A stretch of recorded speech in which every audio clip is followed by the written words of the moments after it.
Hi everyone, this is Yumi from MadeMD, and today we're going to be reviewing the MCAT Planner. So this is a paper-based planner where you can organize all of your thoughts and life revolving around your MCAT study period. And just so no one gets this messed up, the MCAT Planner is not a study guide, and it's really just a way for you to track your progress and your assignments while studying for the MCAT. So that means whether you're taking a course or self-studying, you can use the MCAT Planner to keep yourself organized. And so what's unique about the MCAT Planner is that it takes a comprehensive look into your life during your study period for the MCAT. So that includes diet, exercise, sleep habits. It also includes your overall performance, your goals for improving next time.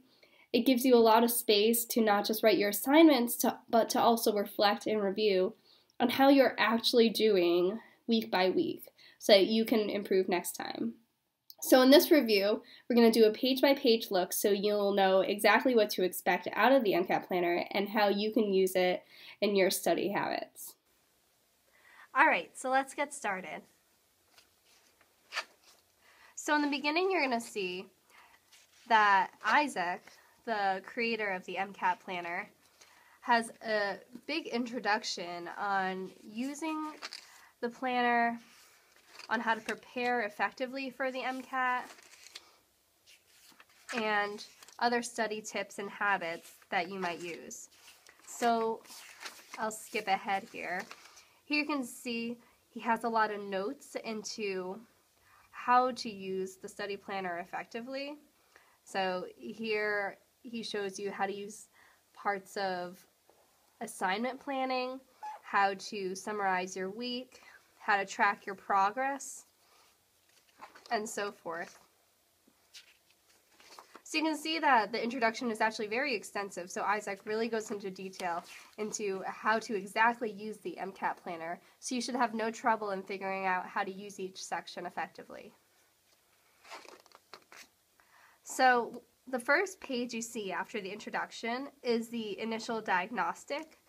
And so this is meant for you to record your performance after doing your very first MCAT practice test. So this is an option for you, like whether you want to take an initial diagnostic or not. Some people favorite, some people don't, but whether or not, this is here for you to see how that initial run went.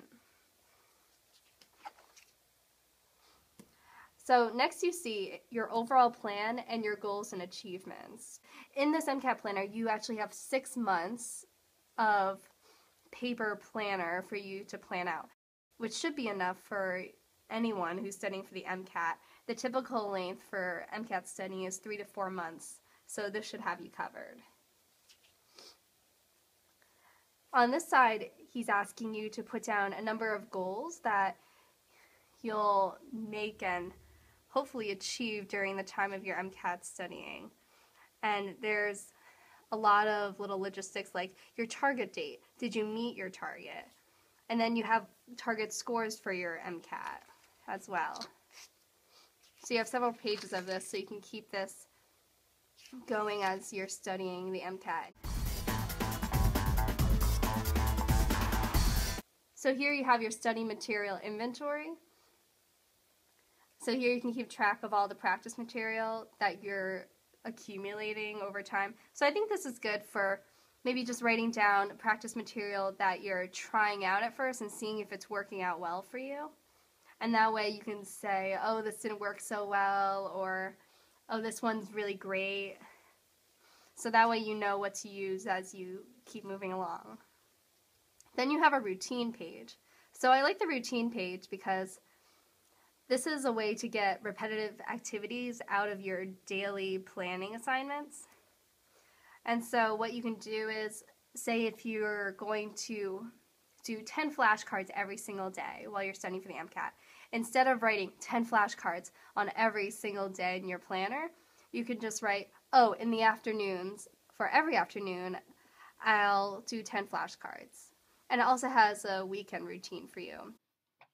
Next we go into meal planning, and so here you can write down your meals and also rate them so you know what works best for you when you're studying and what makes you feel like you're at your top performance. So then we go into the actual planner. This is just your monthly overview, so you can write down holidays, big dates, things you need to remember in general. And then the planner is broken down by week. So here you can get a little more specific. You can write daily tasks in. And then it gets really specific and breaks down each day by hour. And what's unique is that they actually do a 24-hour schedule. Most planners follow a work day, so they'll go from 8 a.m. to 6 p.m. But the MCAT Planner does a 24-hour schedule because we all know that you're super busy and you're probably studying at odd hours in the night, even though you really shouldn't be for your health. Next, we have a topic planner. So this includes the physical sciences, verbal reasoning, and biological sciences. So you can break down each day's tasks by topic. So you can say, oh, well, for physical sciences, I'll read this chapter, but for verbal reasoning, I'll just do a couple passages, and biological, I'm just going to review my notes from the last day. So this way you're always working on each subject every single day, even if it's just a little of one and more of the other. Again, we have diet planning. So here you're going to plan out your meals for the week. So this is good in general because while you're taking the MCAT, you're just so busy you might not have time to think of, oh, what am I going to eat and how am I going to make it healthy enough so that I can do my best while I'm studying for the MCAT. Without this, you might just grab a bowl of cereal or some chips like I would do. But here, if you actually plan out your meals and maybe prepare them ahead of time, you can be sure that you're eating your best so you can do your best. And then you have a weekly summary, which I really like because here you have time to reflect and say, how did I really do this week and how can I improve next time? So you're assessing your goals. Did you exceed them? Did you meet them? Do you need to try them again? How did you stick to your plan? How was your stamina for the day? Did you feel good about anything? Did you have clear weaknesses somewhere? Did you have clear strengths? How can you fix that for next week? Or how can you play up your strengths so you can do even better next time? So this is a great way to just make sure you're not just breezing through the material, but really trying to strengthen your habits and trying to do your best and do better from week to week. And then our cycle repeats over and over for the next 6 months. So we'll skip over these.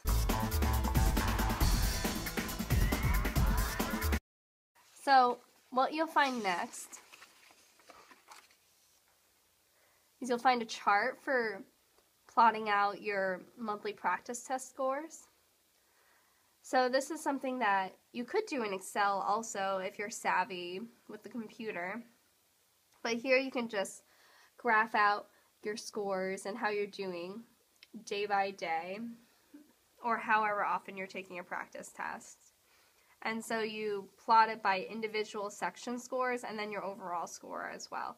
And so you can see if you're actually improving. And so it would be best to not do this at the end of your MCAT studying, but do it every single time you take a practice test so you can see, oh, I did better on this section than last time, or oh, I did worse. Maybe I need to keep studying harder for that. Or you can assess, maybe why did you do worse? Was there a different topic that didn't show up on the last one that you're exceptionally weak at? So that's a good way to really summarize how you're doing while you're doing it. And here you have a page for reassessing how you're doing with your practice test, your content review, and your practice material. So for your practice test reassessment, you can write down what your current scores are and what your goals are for next month. So again, you can just keep pushing forward. And you do the same thing with how much you're reading in content review and how much practice material you're doing.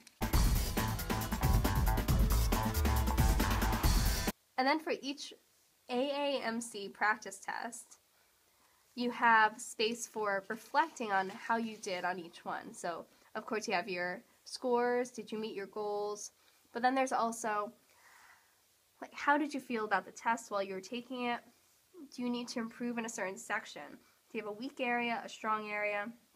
Just like before, but in more detail for each practice test given by the AAMC.